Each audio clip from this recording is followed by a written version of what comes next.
Bonjour à tous et bienvenue dans ce nouvel épisode de l'Odyssée intérieure. Aujourd'hui, nous allons parler d'un sujet qui concerne bon nombre d'entre nous, la fatigue émotionnelle. Alors on vit dans un monde où on est constamment sollicité émotionnellement. Donc forcément, ça a un impact sur notre bien-être. Mais alors comment mesurer réellement cet impact ? Comment comprendre les conséquences sur notre vie quotidienne ? On commencera par définir la fatigue émotionnelle, comment elle se manifeste, puis on parlera de l'importance de mesurer l'impact de cette fatigue, des outils aussi pour la mesurer, et comment y faire face. Alors tout d'abord, qu'est-ce que la fatigue émotionnelle ? C'est un état où nos ressources émotionnelles sont épuisées. C'est souvent dû à un stress chronique, à des demandes émotionnelles élevées ou constantes, ou alors à des situations difficiles, qu'elles soient passagères ou pas. Ce qui entraîne de l'épuisement, une difficulté à gérer ses émotions, une baisse de motivation ou encore des problèmes de concentration.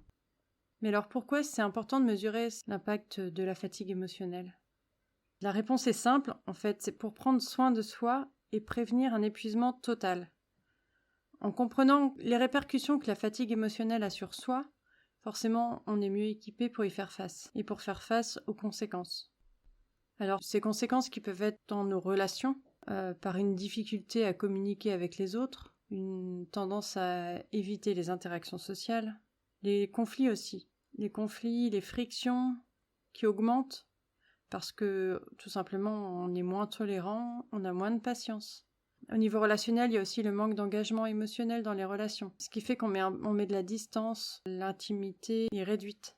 Alors au niveau de la vie professionnelle, du travail, ça peut entraîner une baisse de productivité, une baisse de concentration, une difficulté à prendre des décisions claires, à résoudre des problèmes, puisque on a moins de clarté mentale.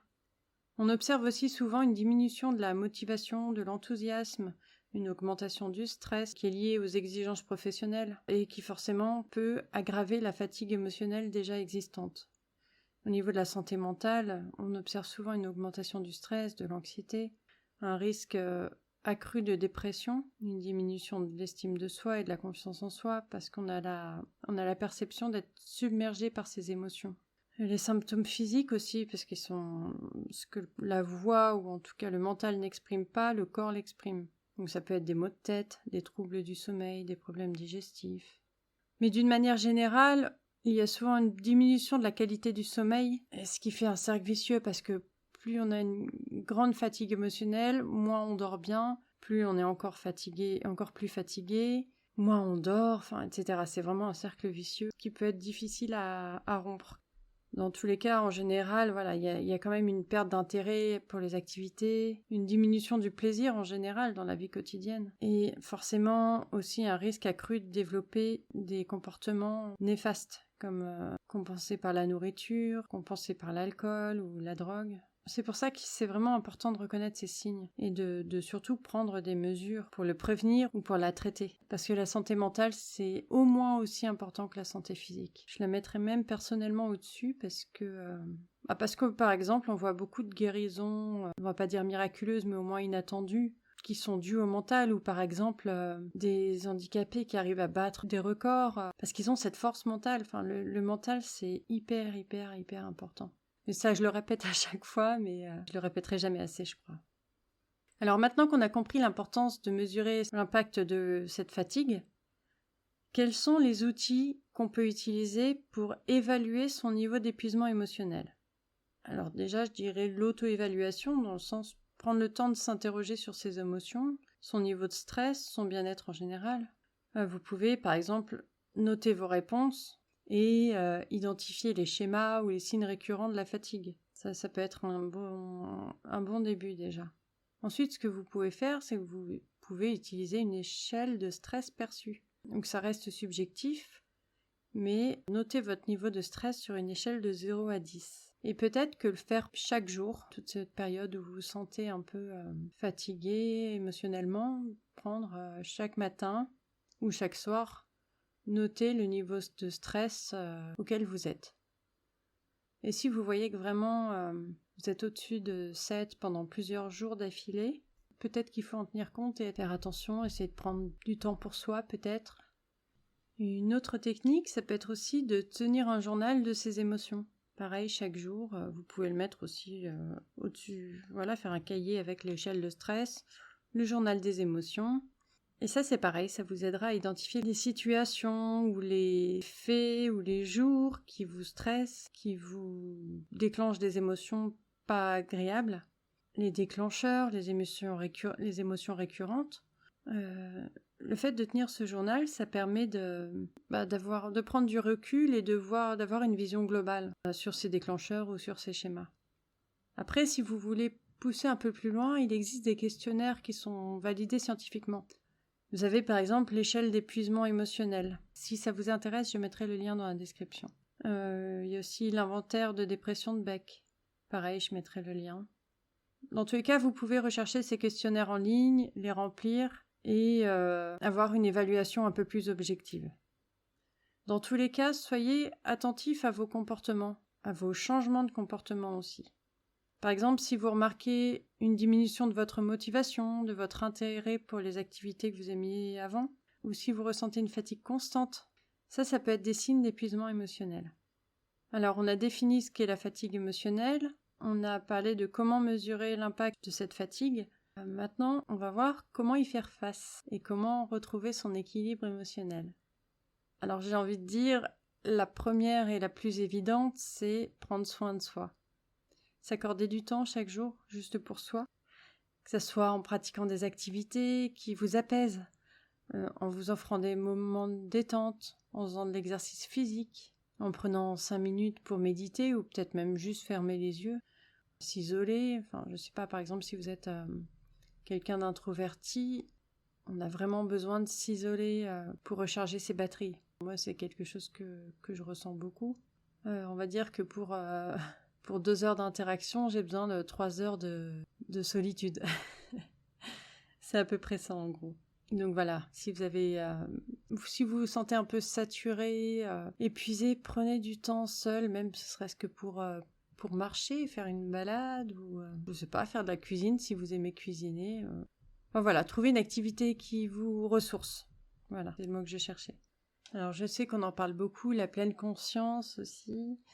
Je pense que c'est quelque chose dont on entend beaucoup parler, mais je ne sais pas si la plupart d'entre vous savez vraiment ce que ça implique, et ce que c'est, comment ça se pratique. La pleine conscience, c'est vraiment être dans l'instant présent, avoir conscience de ce qui se passe à l'intérieur de soi maintenant, de ce qui se passe autour de soi, parce qu'on est souvent dans le passé ou dans le futur. Soit on se projette, soit on ressasse des vieilles paroles, etc. Mais on est rarement dans le ici et maintenant.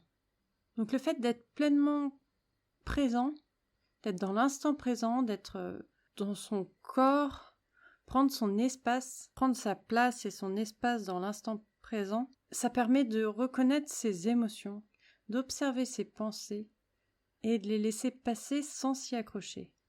C'est vraiment, je prends souvent cet exemple, je ne sais pas si je vous l'ai déjà donné ou pas, mais moi, par exemple, quand je médite ou quand j'essaye de prendre 5 minutes en fermant les yeux pour être dans l'instant présent, mes pensées, je les visualise comme des nuages qui passent.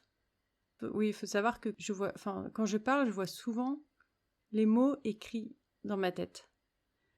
Et je pense que ça m'aide aussi à visualiser ces mots qui sont écrits dans des petits nuages, ou des gros, hein, bref, des nuages, et qui passent là, de droite à gauche, la plupart du temps, et de les voir passer sans m'y attacher, en fait. Donc après, à vous de trouver votre technique, ce qui vous parle, ce qui est naturel chez vous. Mais voilà, juste regarder les pensées passer, être conscient qu'elles passent, se dire tiens, là je suis en train de penser à ça, et de se dire bah ok, j'y ai pensé, voilà, maintenant je me ressente sur moi, sur le maintenant.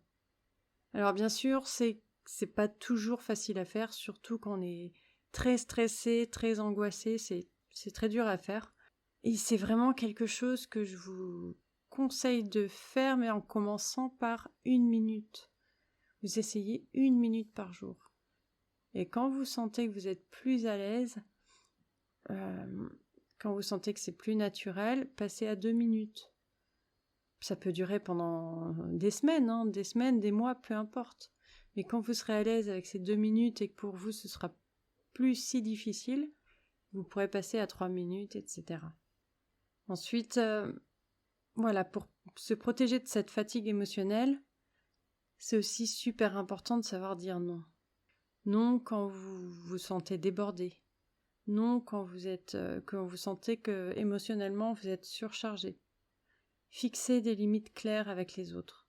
Protégez votre temps, protégez votre énergie. Ça permettra de préserver vos ressources émotionnelles et de vous protéger vous de cette surcharge émotionnelle. Et enfin, si vraiment rien ne fonctionne, que vous n'y arrivez pas ou que c'est trop difficile pour vous, cherchez du soutien. Le pire à faire, c'est vraiment de s'isoler. Bon, je ne parle pas de s'isoler une demi-heure ou 1 heure pour se reposer, hein. Mais de s'isoler dans le sens couper les liens avec les autres, se renfermer sur soi-même, ça c'est vraiment à éviter. Cherchez du soutien, que ce soit autour de vous, des amis ou un thérapeute. Partagez vos émotions, partagez vos préoccupations. Ça peut vraiment vous alléger. Et j'ai envie de dire, le dernier point, c'est de vraiment trouver un équilibre entre les activités qui vous épuisent et celles qui vous rechargent. Je vous parlais tout à l'heure de mon cas qui suis introvertie, qui a besoin de silence et de solitude pour me recharger. Et ben vous c'est pareil, trouvez les activités ou les situations qui vous rechargent, qui vous font du bien.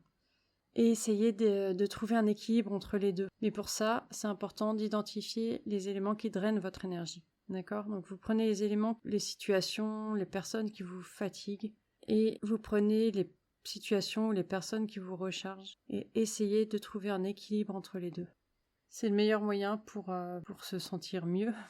L'équilibre parfait, même si on aimerait avoir que des situations qui nous font du bien. Ça peut être compliqué. Voilà, si c'est la situation dans laquelle vous êtes vous fatigue, trouvez votre équilibre à vous, celui qui vous fait du bien. Donc on a vu comment mesurer l'impact de la fatigue émotionnelle et découvrir comment y faire face. Et je voulais conclure en disant qu'en prenant compte de son état émotionnel, en mettant en place des actions concrètes pour prendre soin de soi, on peut prévenir l'épuisement émotionnel. N'oubliez pas que cette fatigue est un processus naturel. Ça peut affecter chacun d'entre nous à n'importe quel moment de sa vie. Donc il faut être patient avec soi, se rappeler que c'est normal et utiliser ces outils pour prendre soin de soi, pour restaurer progressivement ses ressources émotionnelles et surtout trouver son équilibre. Voilà, j'espère que cet épisode vous a aidé, qu'il a été intéressant pour vous. Et n'hésitez pas à partager vos expériences, vos réflexions avec moi. Ça me ferait grand plaisir. Je vous souhaite une bonne journée, soirée et je vous embrasse.